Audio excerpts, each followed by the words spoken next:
19th century. When it started as a bunch of pictures in motion of what is known as a cinematograph, created by the Luminaire Bros, as it became so much more.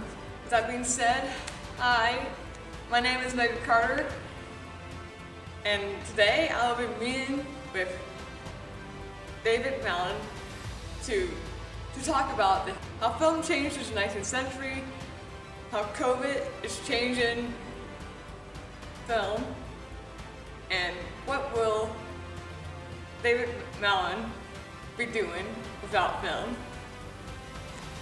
So with that being said, let's head over to the Gutenberg and talk about the history of film. Hello, my name is David Mallin, and I am an associate professor and the film program director here at Old Dominion University. How you doing? I'm doing well today. How are you? Good. I have 3 questions for you. The first one is, Okay. how do you think film has changed since the 19th century? Well, I think film has changed a lot from a technological perspective over the last 100 years. And of course, people have developed a more intricate language to the art form. But essentially, you're telling stories, and people were telling stories 100 years ago before there was film. They were doing it in theater, they were doing it in novels.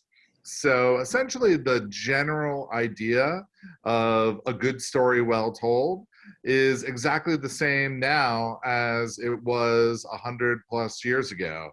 We're just using different technologies today to tell those stories than we were when motion pictures first came into being their own art form. This next question is what's happened recently. In what ways do you think COVID has changed filmmaking?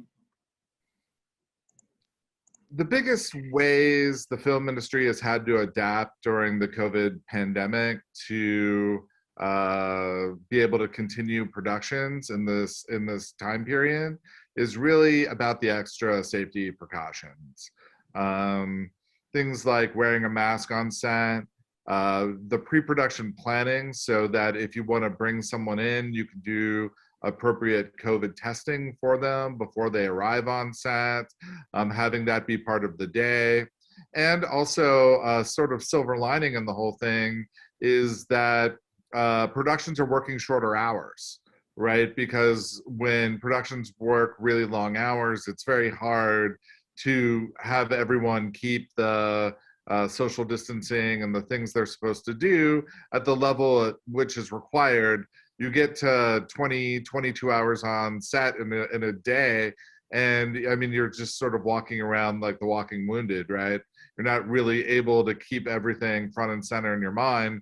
If you work a more humane 12 hours or 10 hours during a day, it's easier to keep safe. It's easier to keep things on track. So that's actually what you might call an unintended consequence, the silver lining to the situation.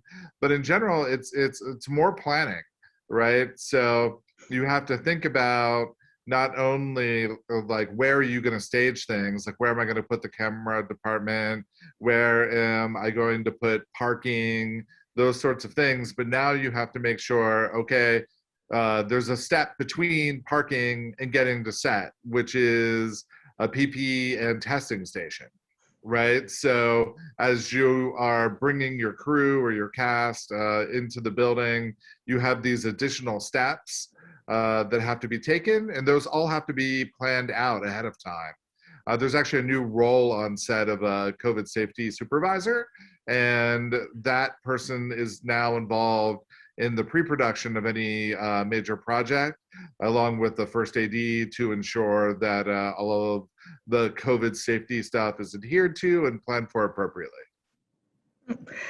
Yeah, with the cinematography class that I had to do for your class, there's a lot of planning, so I agree with that answer that you gave.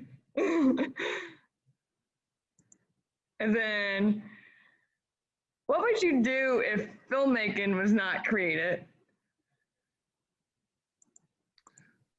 So your question of what would I do if there was no such thing as filmmaking? I mean, that's a pretty Yeah. interesting world to consider that we're living in, right? I mean, that also probably means there's no television, there's no internet as we know it today. I mean, even basic communication tools like FaceTime, I mean, would those still be in existence, right? So, I mean, if we lived in a world where like there was no electronic or celluloid transmission of imagery, that would be a very different world. So to say what I would do in it is a little bit of a challenge, but I might be a farmer. Because like I don't actually there's a lot of similarities between farming and filmmaking, right? You have to plan ahead. You have to like the script is sort of like planting a seed, and you have to take it through everything until it's harvested, which would be like distribution, right? So maybe if I wasn't a filmmaker and we were living in some sort of alt reality where there was no video or film technology, I'd be growing tomatoes. Yeah.